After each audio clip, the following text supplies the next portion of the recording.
dahil mahal nila ang kanilang kapwa Pilipino at mahal na mahal nila ang Pilipinas. And thus, with this in my heart, I know that the state of the nation is sound and is improving. Dumating na po ang bagong Pilipinas. Hoy! Bawa niya! Buisit! Una na mo ang inyong bisyo, makabuang sa utok ang shabu, balik na mo in town sa Ginoo, guba ang kaugmaon gyud ninyo. Tirahon na nako ang atong gobyerno. Bongbong Marcos maoy source siya shabu. Nailag sa bagong Pilipinas ang pil nako.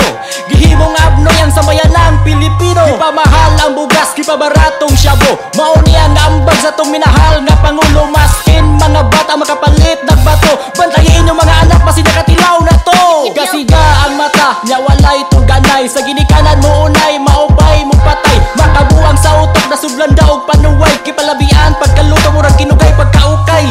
Sa mga balita sige ra ka trending. Kada adlaw dagang record sa krimen. Naay nagprotektar sa mga salarin. Human rights ay sos, labaw po natong liling. Una na mo ang inyong bisyo, makabuang sa utok ang shabu, balik na mo in town sa Ginoo, guba ang kaugmaon gyud ninyo.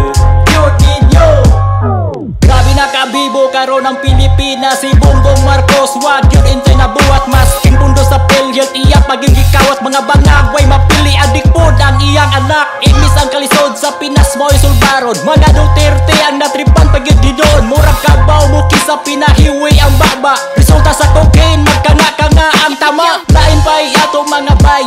Na-scam tatong las pinili ay nisalig mangguta kay katandim niya si Inday. Nya karon kita-kita ray nagbinasulay. Sa sunod dili na nakadaog si Marcos. Bisang pagkwartahay ilansang siya sa cross. Layas na lang Pilipinas kaso ni mo gahuwat. Ubay-ubay gana sa Malacanang puros mo nangawat. Una na mo ang inyong bisyo,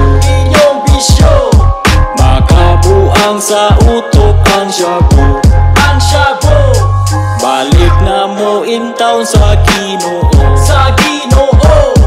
guba ang kaugmaon gyud ninyo. Una na mo ang inyong bisyo, makabuang sa utok ang shabu,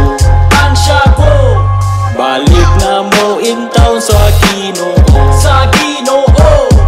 guba ang kaugmaon gyud ninyo. Marcos bangag, Torre Pisot.